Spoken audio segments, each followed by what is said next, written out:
It is something I like to share some ideas and thoughts with you. I'm not asking that you believe anything that I say. I'm not asking that you agree with me. I'm merely asking that you stand on and in the conversation that we'll share with you this evening. And if there's something that I say that can fit and work for you, I say use it. If not, discard it and let it be. Is that all right? Yeah. Say, that's fair enough. Very good. All right. One of the things I have realized, and many of us have, that if you want something out of life, if you want to change yourself, if you want to acquire something, if there's some goal that you want to reach, that is really not easy as some people will make us feel. That living your dream, changing your behaviors, overcoming negative habits, it's challenging. It's hard. That living alone is just very difficult. And once we begin to come to grips with the fact that living is difficult, life is very challenging. I heard a song once by a guy named Dimples called, "If It Ain't One Thing, It's Another." I say to you, if it ain't one thing, it's 12 others. Always something. You will never ever have a problem-free moment in life.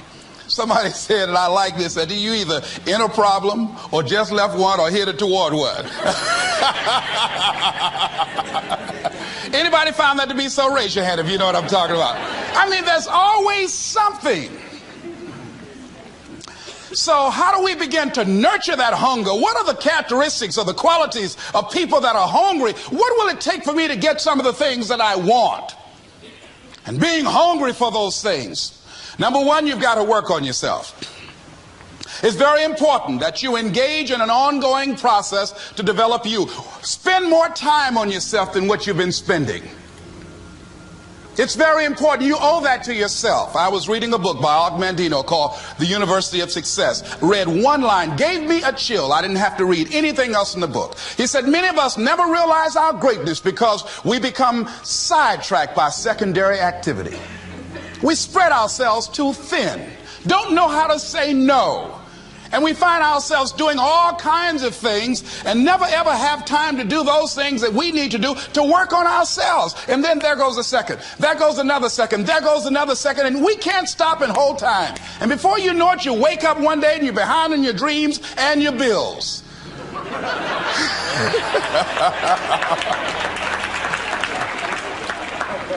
So decide that you're going to take some time to work on you, that you deserve that from yourself, that your life deserves some prime time because you are creating your own production. As Michael Todd would say, you are the star of your show. You are the director. You're writing the script. And you will determine whether your life is a smash office hit or flop. You determine that. Working on yourself, talking to yourself. That's so very important. Overcoming the negative conversation, that inner dialogue that's going on all the time, even when you don't want it to be there. You can't stop yourself right now from thinking. You can't do it. It's going on. And so learning how to empower yourself, part of doing that is standing up to yourself. You've got to stand up inside yourself sometimes and say, shut up. You've got to do this.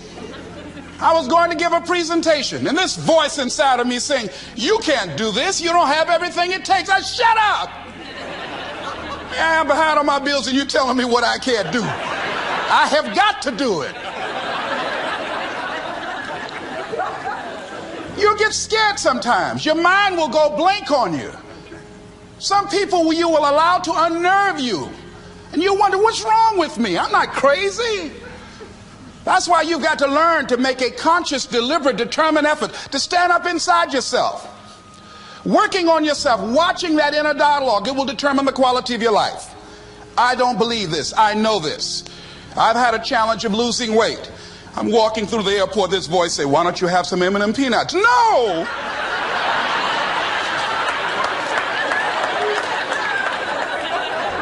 Well, just one.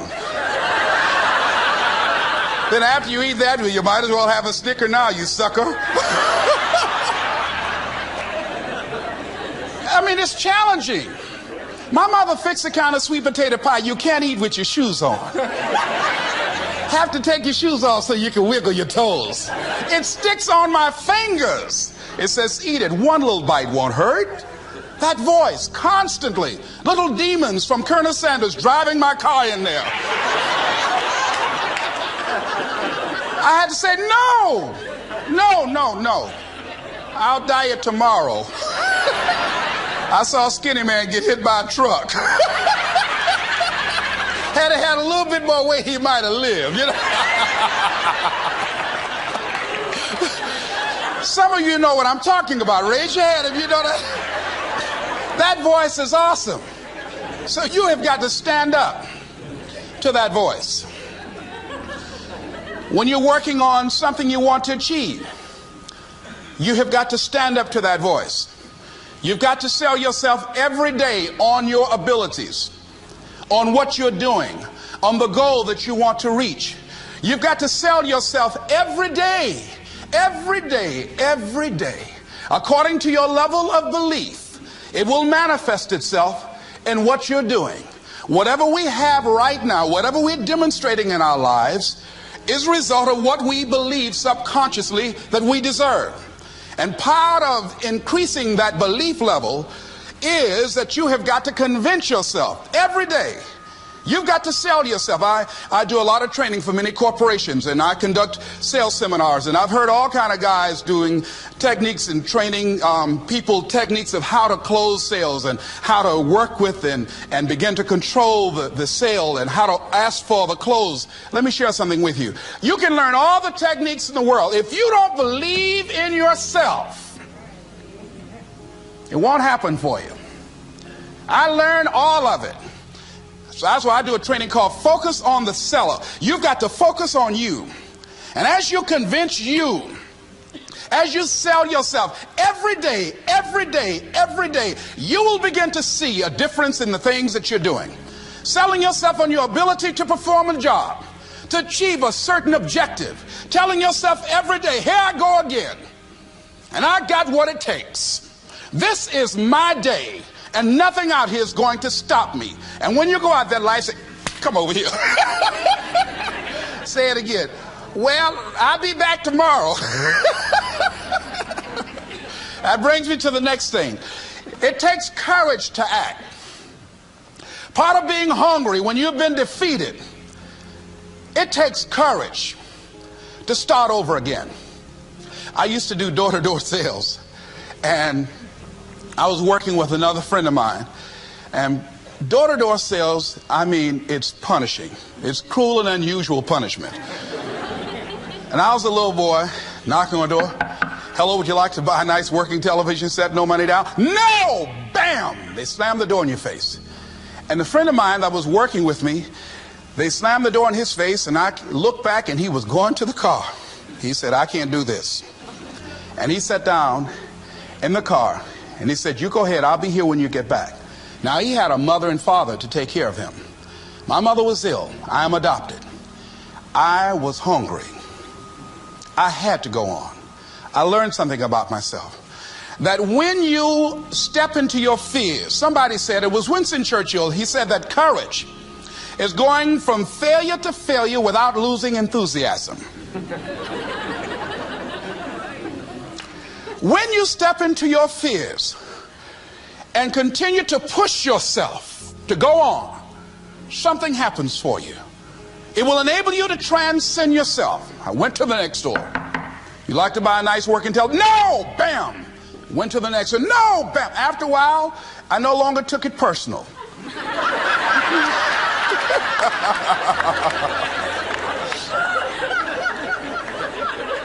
And I began to play a game. I said, well, I know there's a yes out here somewhere. And I'm going to keep on until I find it. And I'm not going home until I do. And I continued to knock on doors.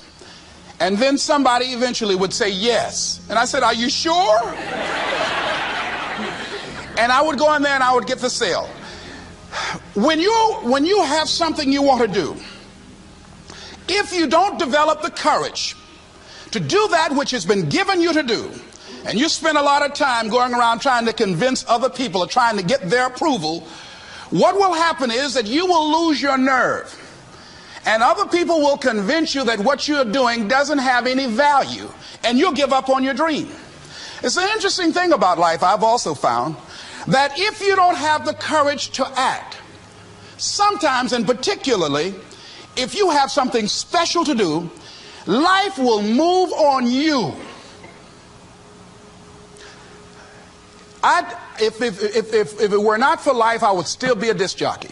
I didn't just leave voluntarily to go to the state legislature. I was fired. I was working on a job, and I came home one day. I was married at the time, and I told my former wife, I said, that guy Bert I work for is stupid. She said, if he's so stupid, why does he sign you a paycheck? Now, you see why I divorced her, right? I couldn't stand her. That night, I could not sleep well. Here was a guy that was controlling my life. I was going through all kinds of changes because this man controlled my paycheck. And it was Carlyle who said, truth crushed to earth shall rise again. Winston Churchill said, the truth is incontrovertible. Malice may attack it, ignorance may deride it, but at the end there it is. And we know scripture that says, ye shall know the truth, and the truth shall set you free. And the truth that I had to come to grips with, that I wasn't in charge of my destiny. The truth was that I wasn't giving all that I had. The truth was that there are some things that I wanted to do, but I didn't have the courage to act on those things. And the truth was that Bert Childs was a blessing to me. He made life so miserable for me, I had to start looking at my life differently. I started going to work earlier. I started being the last one to leave there. I started working harder than anybody else. The other guys could not. Why would you work so hard, Les? I said, I'm not working for them. I have been cheating, Bert, I thought. I've been cheating myself and my family. Wherever you are, whatever you're doing, do it with everything that you have. Develop the habit of giving more than what you're paid for. Develop the habit of setting standards that others will be measured by. Someone said, do not go where the path may lead, but go where there's no path and leave a trail. All right? It is easy to be negative today. It is easy to have low morale today. I was at a corporation and they're going through downsizing and going to lay off some 1,500 people over the next few weeks. It's very depressing there. And those people that stay there 9 times out of 10, they're just going to do just enough to keep from getting fired. Anybody can do that. But if you can begin to harness yourself and say that where I am, I'm going to do the best I can with what I got, because that is an expression of who I am. If you get into the habit of just being mediocre, it will become a part of your consciousness. If you get in the habit of giving less than what you have it within you to give, it will begin to reflect itself in your personality. It will begin to damage you psychologically. And you don't want to be a part of that kind of self-destructive behavior. And so you want to set some high standards for yourself. The next thing, part of what feeds that hunger, you've got to develop a sense of urgency.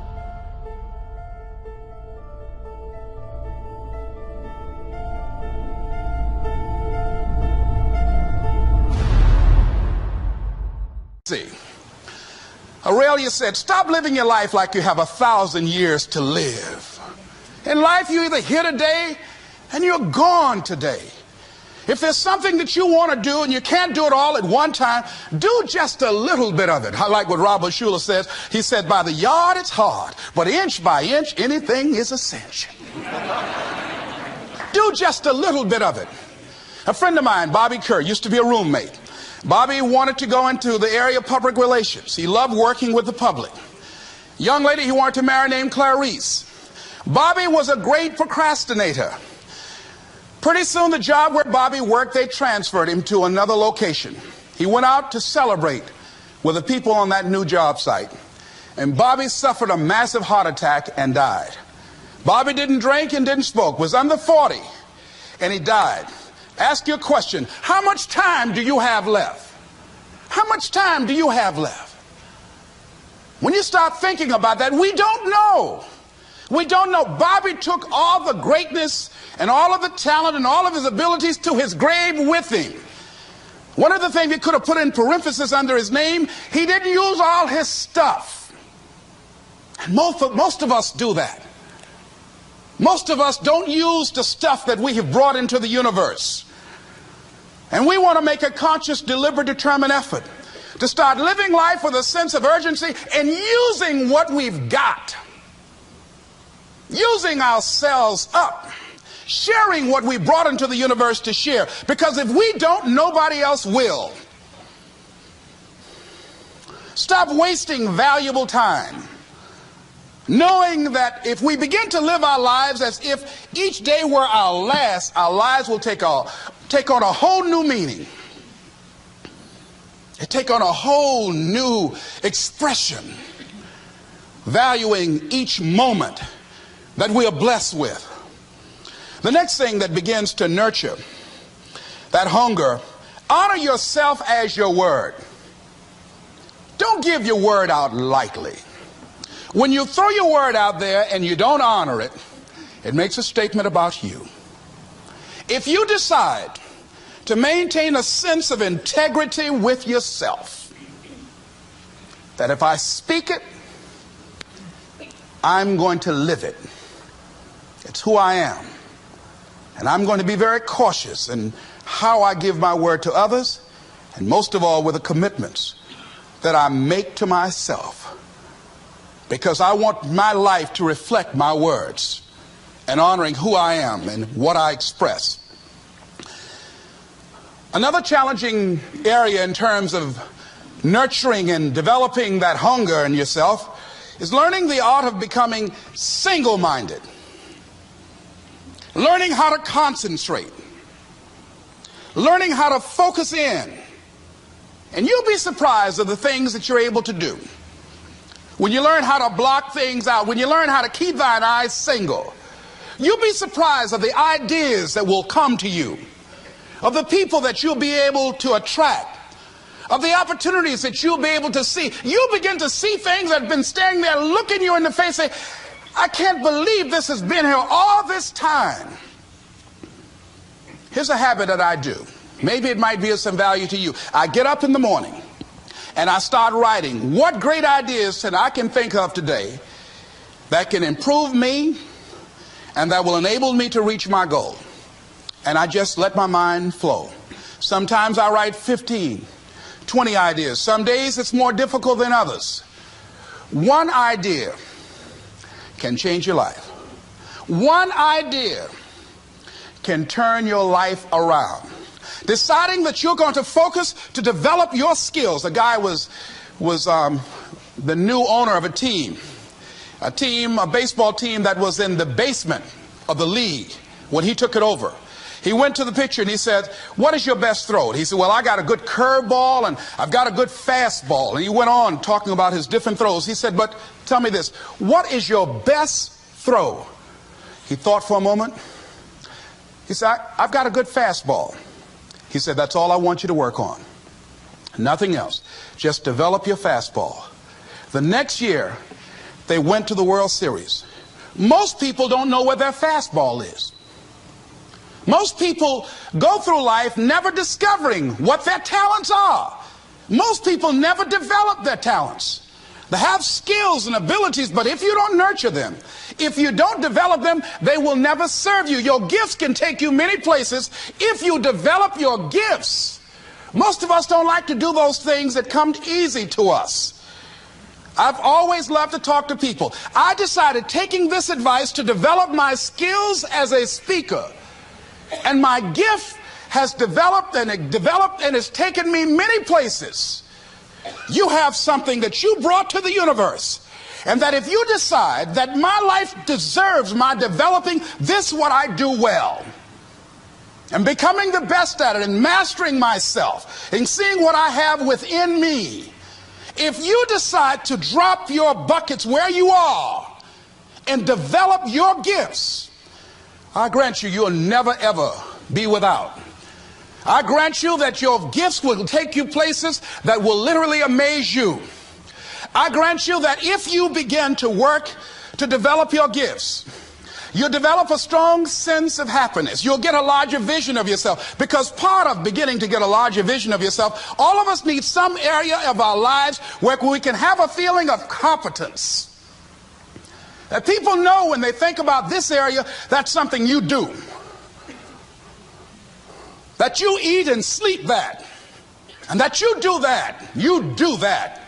And people know it. And you know it. And you know that you know this. If you don't know anything else, you know this. Can you tell I know what I'm doing? Oh, hello. You know this. So you've got to work on it. When other folk are having a good time, you've got to have the strength of character to concentrate, to read, to digest information. If you decide in any particular area that you're concerned about, to make a conscious, deliberate, determined effort to read one book a month in that area, in 5 years, you'll be among the top 5% experts in the world. I read a minimum of 2 books a week. The average American reads only 1 book a year. If you decide that area that you love, that you are going to master that particular area, in this era of accelerated change, overwhelming complexity, and tremendous competition, as you begin to develop and expand your skills and your talents and your vision of yourself, you will always be in control of your destiny. The next thing is, whatever it is that you want to do, you want to do it massively. I have a friend who was telling me that his sales were down. I said, well, how many phone calls you make a day? He said, 25. I said, double them. Make 50 or 75 or 100. He said, oh man, that's just too much. I said, what do you mean too much? You behind on your bills? You're talking about too much? You know one way to get back on your feet real quick is to miss 2 car payments? You talking about you're tired? There's no competition out here. Decide that you're going to push yourself. Most people won't do that. Most people give up on themselves easily. You know the human spirit is powerful. There's nothing as powerful. It's hard to kill the human spirit. They asked Benjamin Disraeli, a man who became the head of a country at a time when Jews were not allowed out after 10 o'clock. They said, how did you do it? How did you achieve it against such great odds? He said, nothing can resist the will of a people that will stake even their existence on the extent of their purpose for good. That when you have a made-up mind, when you decide that you want to do something, I was reading something the other day, he said, the power to hold on in spite of everything, the power to endure, this is the winner's quality. The hunger, the ability to face defeat again and again without giving up. This is a winner's quality. You have that quality within you. When you're hungry, you don't care about the facts. You don't care about the odds. Doug Williams played for the Washington Redskins, quarterback. John Elway of the Denver Broncos in the Super Bowl. Everybody was talking about Elway. After the Super Bowl, when Doug Williams made a historic passing game, they asked him, said, how were you able, in spite of all of the negative publicity saying that you couldn't win, how did you do it? He said, I ignored my critics. I just didn't pay any attention to them. I ignored myself because they kept on saying it so much. There were times I doubted whether or not I can do what I needed to do. There's a Doug Williams in everybody here. There's greatness in you. And you've got to learn how to tune out the critics outside and the critic inside. And since I'm going to do this, I'm going to harness my will. And I'm not going to let anything stop me. I deserve this. I'm going to do it until. And this friend, I told him, said, start increasing your calls. I said, I make 100 calls a day. I got a callus in my ear. My ear kind of dark. You can't see it, but it's there.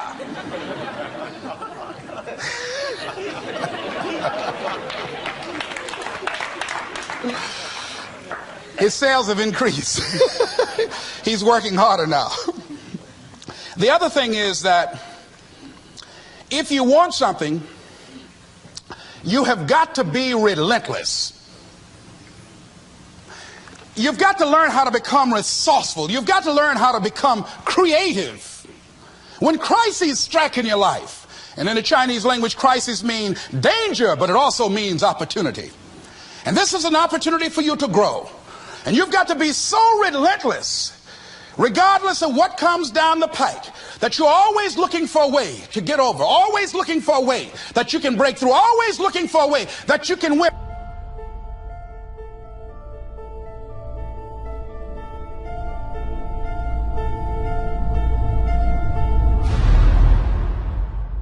And always looking for a way that you can strike a telling blow. And pretty soon, I think there's some people watching us in the universe that say, wait, let's call a meeting over here. You know that guy Mustafa? Look at him down there.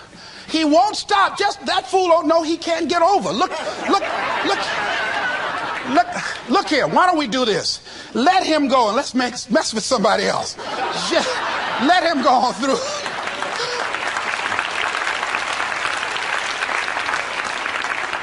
Life will just get tired of whipping you sometimes. And just say, let's just let this one go. I believe this. Now, no one has told me this, but I just kept on kicking. I didn't have sense enough to stop. I was intelligently ignorant. I didn't know what I couldn't do. So I just tried anything.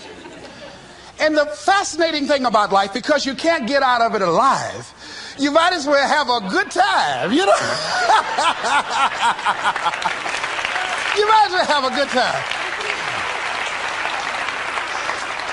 Live your life with passion, with some drive.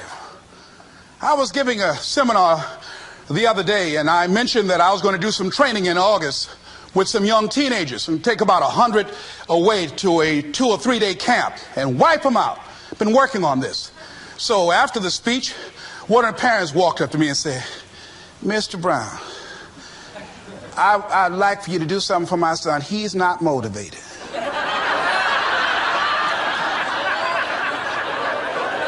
I said, I wonder why.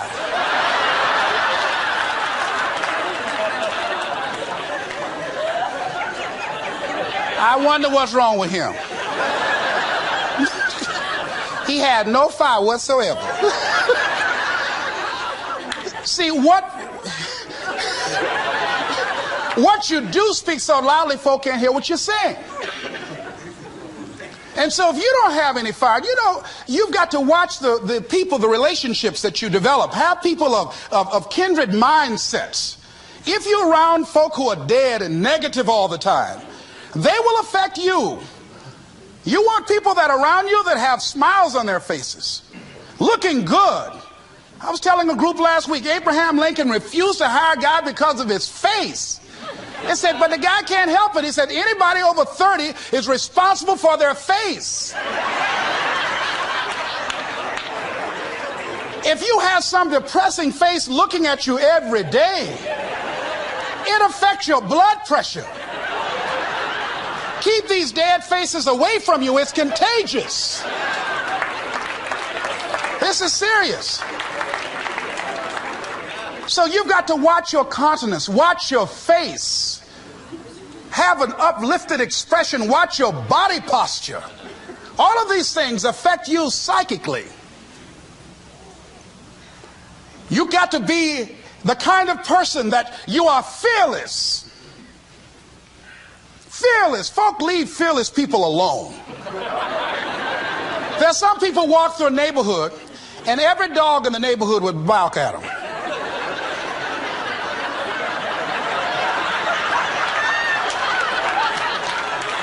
But there's some people come through and ain't nobody gonna mess with this.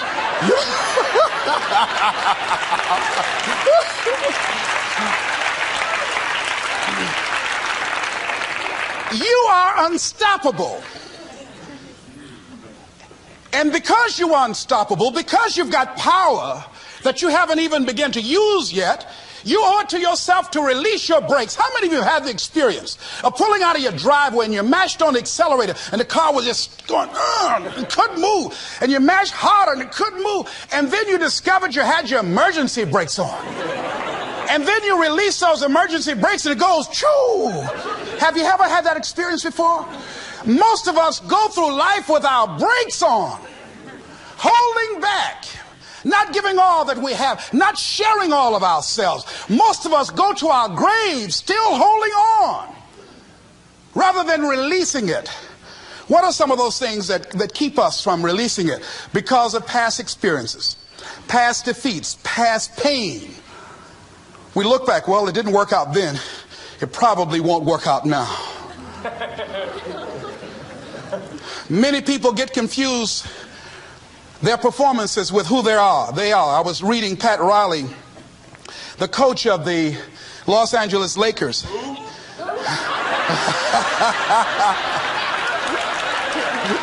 But you're going to like this quote here. After the Trailblazers had blown them out of the water, and I'm sure he said this last night, they asked him, how do you feel? He said, tonight we were exposed for what we are right now. You see? That if my speech tonight doesn't work, it doesn't mean that I'm a bad speaker. It means that what I did didn't work tonight. And I've got to separate what I do from who I am. And I've got another shot. See, the last chapter to your life has not been written yet, and it doesn't matter about what happened yesterday. It doesn't matter about the things that you've done that you feel guilty about. If you wouldn't do it today, you're convicting an innocent person. You've been reborn to a new state of consciousness. And as they say, if we knew better, we would do better. And so we begin to decide, I'm not going to be denied. I remember, and I was telling someone, and they asked me, would you repeat that again? I was interested in going into broadcasting. I'm adopted. And that was my key out. I wanted to make my mama proud of me. I was very much appreciative of what she's done for my brother and sister and I. And that was my way out. And I went over to a radio station, asked a guy and told him that I was interested in broadcasting. He looked at me in my straw hat and my overalls. He said, you have any broadcasting background? I said, no, sir, I don't. What do you do? I cut grass. Young ladies asked me what kind of work I do, and I was working on a garbage truck. I say, well, I'm a sanitary technician. He said, we don't have any job for you. I decided that was something I was going to do. I decided I'm unstoppable. I'm going to go up in here and I'm going to do this. I started going to the radio station every day, developing a relationship with the people that were doing what I wanted to do. And that's what I encourage you to do. Whatever area you want to go in, find people that are doing it the way you want to do it and develop a relationship with them. When I decided to go in this area, I wrote letters to Dr. Norman Vincent Peale, to Zig Ziglar, to Dennis Waitley, all of the giants in this area. And I said, this is something I want to do. I've been following your career. Would you help me? Dr. Norman Vincent Peale answered my letter, did an article on me, wrote about me in the most recent book that he issued, and done many broadcasts about me. I'd wanted to develop a relationship and rapport with those people that were achieving those things that I wanted to achieve. By the same token, I would go to the radio station, and I developed a relationship with the guys. And they used me as an errand boy when they needed some food or someone to go pick up entertainers that came into town. Temptation singing My Girl, Jerry Butler singing For Your Precious Love, Sam Cooke singing Darling You Send Me. I would pick up the entertainers at the airport and drive them around in the disc jockeys, big Cadillacs. They didn't have any driver's license, but I was acting like I had some.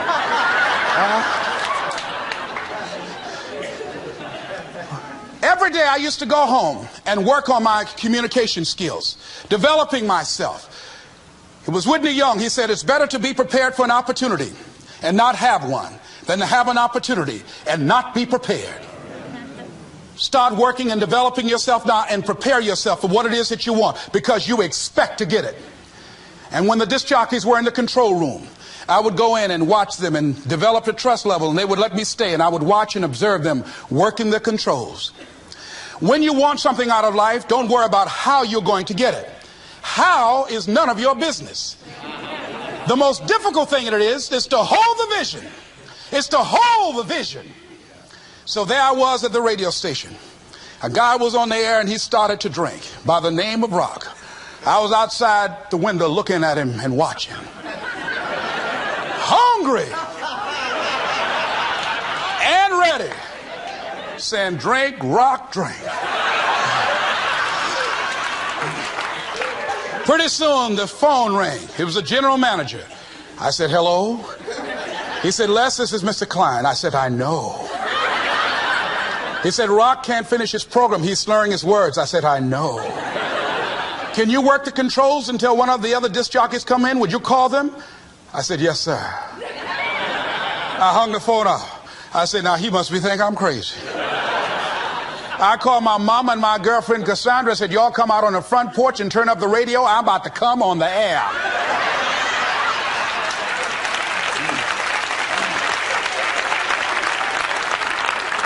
I waited about 15 minutes. I called him back. I said, Mr. Klein, I can't find nobody. He said, well, why don't you go in there and work the controls until they get there? And don't say nothing here. I said, yes, sir. I couldn't wait to sit down at that turntable, Mustafa. I said, look out, this is me, LB, Triple P, Les Brown, your platter playing Papa. There were none before me, and there will be none after me. Therefore, that makes me the one and only. Young and single and love to mingle, certified, bona fide, indubitably qualified to bring you satisfaction and a whole lot of action. Look out, baby, I'm your love man. I was hungry.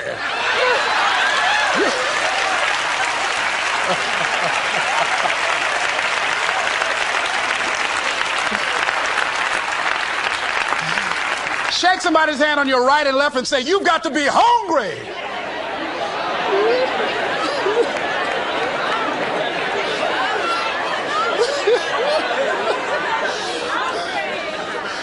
Boy, y'all something else. You hear me? You want to be persistent about what it is that you want to achieve. Alexander Graham Bell said, what this power is, I cannot say. All I know is that it exists, and it becomes available only when a man or a woman is in that state of mind in which he or she knows exactly what he or she wants and is fully determined not to quit until they find it. When our children are learning how to walk, how many times will your baby attempt to walk and fall and you just say, just sit down, don't try anymore, you've fallen 20 times. Just sit down somewhere, busting your lip and everything, getting in folks' way. When will a baby walk? It will walk when it walks. That's when it will walk. Les, when will you be known nationally as the motivator? I will be known when I'm known. That's when I'll be known. Don't get caught up in, well, I've tried it 4 or 5 times and things didn't work out. If there's something that you want and you're hungry for it, you've got to do whatever is necessary until. And when you give the best you can and that's not enough, you must do what is required. And don't give up on yourself. Don't throw the towel in so quickly. Many people give up on the 1-yard line, where if they have the determination just to keep on knocking. It's a funny thing about life. If you're home one day and someone is knocking on the door and you say, I don't want to be bothered today, and if that person just keep on knocking, say, can you believe that fool's still knocking? Pretty soon you say, what is it? What do you want? And that's how you've got to be about your dream. Some people, well, I guess ain't nobody home. I knocked on the door, but nobody came. I heard the television on and people were moving around, but I guess opportunity probably went out the back door. Oh, no. See, life is not just that simple. It's not that cut and dry. And that's why most people never realize their personal greatness, because they're casual about life. And when you are casual about life, you will end up a casualty. Life is serious business. So I encourage you to be persistent, to not decide that, well, I've done the best I can. I guess I just can't have it. Don't make that decision. Many of us make premature decisions about ourselves. Calvin Coolidge said something. A man who was a president that was not known for his eloquence or making any historical decisions, but something he wrote about persistence. And he says, press on. Nothing can take the place of persistence. Talent will not. The world is full of unsuccessful people with talent. Genius will not. Unrewarded genius is almost a proverb. Education alone will not. The world is full of educated derelicts. Persistence and determination alone are omnipotent. There's a person that is the embodiment of persistence and determination. A person who decided that some time ago that I'm not going to take anything to my grave with me. I'm going to use myself up, and I'm going to give and give and give until my last breath. This summer, I'm going to be working for her and with her, doing training, teaching young people techniques and strategies on how to manifest their personal greatness, teaching them techniques and strategies that will change them at the subconscious level, changing their value systems, and let them see the major role they can play in society. Let's give Mrs. Rosa Parks a round of applause, if you please.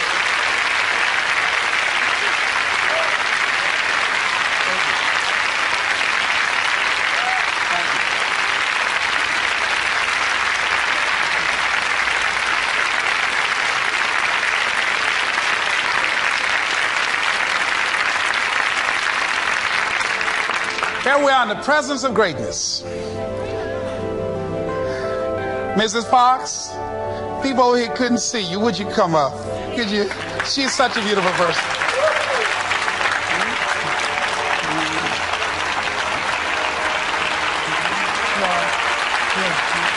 Beautiful person.